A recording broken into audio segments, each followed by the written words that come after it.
ঈদও চলে গেছে, সবার ব্লগ ভিডিও আপলোড দেওয়া হয়ে গেছে, অথচ এই দিকে আমি পিছিয়ে আছি কারণ আমার কোনো ভিডিও আপলোড দেওয়া এখনো হয়নি। আমি ব্লগ আপলোড দিবই বা কিভাবে, কারণ আমার কাছে তো ঈদের কোনো ভিডিওর ক্লিপ ছিলই না। কারণ আমার এক গুণধর ভাইয়ের ক্যামেরা দিয়ে মূলত আমি ঈদ ব্লগটা করেছিলাম, বাট ও আমাকে স্টিল আজ পর্যন্ত ভিডিওগুলো দেয়নি। এখন কি আর করার, আমার ফোনের যে ছোট ছোট ক্লিপস গুলো ছিল সেগুলো মূলত এখন তোমাদের সাথে একটু শেয়ার করতেছি। ঈদের দিনে মূলত আমার কাজিনরা আমাদের বাসায় বেড়াতে আসছিল, আর ওদের নিয়ে আমরা আবার বিকালে একটু বের হয়েছিলাম ঘুরতে যাওয়ার উদ্দেশ্যে। বিকালে বের হয়ে দেখি আকাশ ভর্তি মেঘ। এখন কি আর করে, ফার্স্টে ভাবছিলাম যে ঘুরতে যাবো না, ক্যান্সেল করে দিব, বাট পরে ভাবলাম যে না, ওরা যেহেতু ঘুরতে আসছে তাহলে ওদের নিয়ে একটু ঘুরতে বের হই, ওদেরও ভালো লাগবে প্লাস আমাদেরও ভালো লাগবে। রাজবাড়িতে ঢুকতেই দেখি পুরো রাস্তা ভর্তি লাইট। যদিও রাত্রে আসলে বেশি ভালো হতো, লাইটিং গুলো খুব সুন্দর উপভোগ করা যেত, বাট এখন কি আর করে, আমরা ছোট মানুষরা বের হয়েছি, সো দিনে দিনে বের হতে হতো, নাহলে আম্মু পিঠের উপর দিত। দিনে চলে গেলাম শহীদ মিনারে। কি আর করে, রাজবাড়িতে ঘোরার মতো কোনো প্লেস ছিল না, যেখানে ছিল ওখানে মূলত অনেক বেশি ভিড় ছিল, তাই সেখানে না থেকে আমরা মূলত শহীদ মিনার এখানে গিয়েছিলাম। শহীদ মিনার এখানে গিয়ে দেখে আমাদের মতো আরো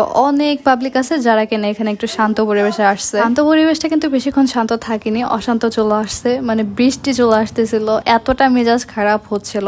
এত শখ করে আসলাম কাজিন দিনে, ভাবলাম একটু ঘুরবো, একটু হাঁটাহাঁটি করবো, বৃষ্টির কারণে সবকিছু একদম ভেস্তে গেল। আমার কাজিনরা তো বারবার বলতেছিল যে এখন চল এখন চল, এখন আর একটু থাকলে একদম ভিজে যাব। পরে আর কি আমরা আমাদের মতো করে আবার চলে যাচ্ছিলাম, আর চলে যাওয়াই লাগতো, কারণ আমরা যে মেকআপ করছিলাম বৃষ্টির পানিতে সব মেকআপ একদম ধুয়ে ধুয়ে পড়ে যেত, তখন একদম বাজে, মানে মানব সমাজে চলার মতো একটা অবস্থা থাকতো না। কিন্তু এই দিক দিয়ে কিন্তু আমার কাজিন অনেক বেশি ফ্লেক্স নিয়ে চলতেছিল, ও কিন্তু মাঝে মাঝে খুব সুন্দরভাবে পোজ দিচ্ছিল, অনেক সুন্দরভাবে রিয়াক্ট করতেছিল। এমন করবেই বা না কেন, কারণ ছেলেরা মূলত এমনই, ছেলেদের হাতে যদি আইফোন অথবা ডিএসএলআর ক্যামেরা থাকে তখন ছেলেদের পার্ট একটু বেশি বেড়ে যায়। তেমনটা আমার কাজিনের কাছে হচ্ছে ডিএসএলআর ব্যাগের ক্যামেরা ছিল, sorry DSLR camera plus bag ছিল, এর জন্য হচ্ছে ওর নিজের মতো অন্যরকম একটা ভাব ছিল। সেই মধ্যে রেলের মাঠ থেকে আমরা পান্না চত্বরে চলে আসলাম, কারণ পান্না চত্বরে এখানে দেখে আমাদের মতো অনেক হতভাগা দাঁড়িয়ে আছে যারা কিনা বৃষ্টির ভয়ে নিচেই নামতেছে না। কিছুক্ষণের মধ্যে তো ভারী বৃষ্টি হওয়া শুরু করলো। ভাগ্যিস আমরা ওই শহীদ মিনার ওইখান থেকে চলে আসলাম, তাহলে ভিজে কাকের বাচ্চা হয়ে যেত হতো। এখন যদি বাসায় থাকতাম তাহলে কিন্তু অবশ্যই ছাদে গিয়ে বৃষ্টির পানিতে গোসল করতাম, বাট এখন কি আর করে, আমি তো বাসায় নেই, সো এটা ভেবে কোনো লাভ নেই। এর মধ্যে কিন্তু আমার কাজিনের মুখের এক্সপ্রেশন একদম দেখার মতো ছিল।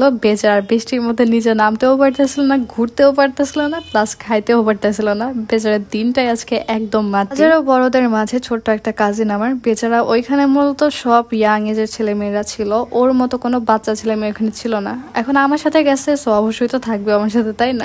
এখন যেহেতু আমার কাজিন আমার সাথে একা, তাহলে তো অবশ্যই একটা সুযোগ নিতেই হয়, তাই না? সুযোগ কিন্তু হাত ছাড়া একদমই করতে হয় না। সো আমিও তো সুযোগ মতো ওকে একা পেয়ে ওর পকেট সাফ করে নিচ্ছিলাম। মানে ঈদের দিন আসছে আর ও ঈদ সালামি দিবে না, তা তো একদমই হয় না। যেহেতু আমার মেজম্মা এখন আশেপাশে নেই, তাহলে তো অবশ্যই ওর কাছ থেকে কেড়ে নিলেও কোনো প্রবলেম হবে না। এইভাবে কাজিনদের সাথে কিছু সময় হাসাহাসি করার পরে, ফাজলামো করার পরে, আমার আরেকটা কাজিন মূলত বললো যে ও বাসায় চলে যাবে, তো ওকে আমি মূলত একটা অটোতে উঠিয়ে দিলাম। যেহেতু একা যাবে তাহলে গাড়ি তো অবশ্যই আমাকেই ঠিক করে দিতে হবে, তাই না? এই ঠিক করে দেওয়ার পরে আমি আমার ফটোশুট নিয়ে লেগে পড়লাম। আর এইখানে কিন্তু আমার ক্যামেরাম্যান ছিল আমার কাজিন, ওকে আমি আবার খাটাচ্ছিলাম। যত এই ভিডিওটা আমার আম্মু দেখে, মানে আমার মেজম্মু দেখে, তাহলে তো মেজম্মু আমাকে সোজা বলবে যে তোর তো সাহস কম না, তুই ঈদের দিন আমার ছেলে মেয়েদের এইভাবে কাজে লাগাইছিস। মেজম্মু এই ভিডিওটা দেখার পরে মেজম্মু কিছু বলবে না, আমরা ওদের সাথে ফাজলামো করবো না তো কি বাইরের মানুষরা করবে? পুষই কাজিনটা কিন্তু খুবই সুন্দর ছবি তুলতে পারে, প্লাস ও যে ক্যামেরা ধরে, ওর ক্যামেরা ধরার অ্যাঙ্গেলটা খুবই জোস। তো আমি তো ভাবতেছি এরপরে থেকে আমি যখনই ফটোশুট করবো তখনই আমি কল দিয়ে আমার কাজিনকে নিয়ে আসবো, যাতে করে ও আমার ক্যামেরাম্যান হয়। ফটোশুট হয়ে যাওয়ার পরে আমরা আবার রওনা দিলাম বাসায় যাওয়ার উদ্দেশ্যে, কারণ আরো বেশি দেরি করলে আমার আম্মু অনেক বেশি বকবে আর মেজম্মু চিন্তা করবে তার